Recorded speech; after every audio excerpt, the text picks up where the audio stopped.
Kailangan maghanda ang Pilipinas dahil nasa kritikal na sangangdaan ngayon ang mundo.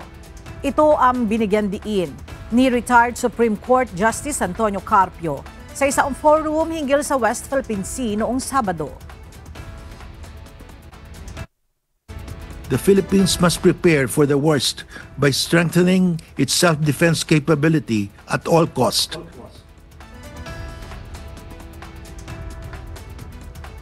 Anya, nagbabago patungo sa pagsama ang umiiral na international order. Nagbabago rin at maaaring mabuwag ang alyansa ng mga bansa.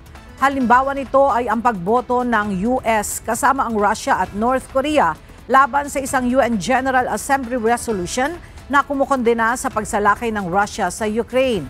Kaya panawagan ni Carpio sa mga mambabatas, tigilan ang pagtapyas sa pondo ng AFP Modernization Program upang dagdagan ang kanilang pork barrel.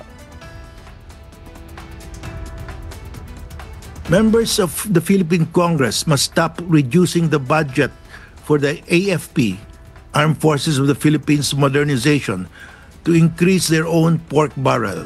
In fact, members of the Philippine Congress must forego their humongous annual pork barrel for the next 25 years if the Philippines has to modernize its armed forces to defend the West Philippine Sea. Samantala, nagpahayag si Baguio City Mayor Benjamin Magalong sa pagsang-ayon sa panawagan ng dating Chief Justice. Ngunit duda ang alkalde na tutugon dito ang mga mambabatas. I'm really very sorry, Justice Carpio, pero sa tingin ko, yung call ho ninyo, tama ho yung call ninyo. Maganda po yung call ninyo. Pero sa tingin ko, wala hong gaanong magre-respond dyan positively dun sa call nyo na yan. I'm sorry ho, kasi talagang bulag na ho sila, bingi pa sila.